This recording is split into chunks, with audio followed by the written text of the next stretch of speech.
ভ্রমণে বেরিয়েছি সকাল সকাল, খুব সকাল নয়, 10টা বেজে গেছে। তুই দেখো বেল গাছ, হাঁড়ি বেল, একদম কত বড় বেল গাছে, আরো ধরে আছে, প্রচুর বেল আছে। এগুলোকে বলে হাঁড়ি বেল গাছ। আর এই যে বাবা ছেলেকে কোলে নিয়ে ঘুরে ঘুরে বেড়াচ্ছে, আসছে। আমরা একটু এসছি হালকা গাছপালা দেখতে, ছেলেটাকে নিয়ে বাইরে। বেশ হালকা রোদ উঠেছে, ঠান্ডা ঠান্ডা বেশ হাওয়া দিচ্ছে, ভালো লাগছে বেশ সকালটা। আর এদিকে একটু সবুজ গাছপালা একটু বেশি আছে আর কি, মানে আমাদের বাড়ির চারপাশটা গাড়ি টাড়ি একটু বেশি।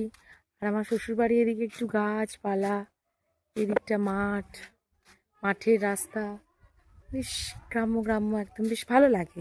এটা অনেকটা আমার মামার বাড়ির পরিবেশের সাথে মানে মিলে গেছে, সেই জন্য আমার খুব ভালো লাগে। তো চলো এবার দেখি বাড়ির সবাই কি করছে।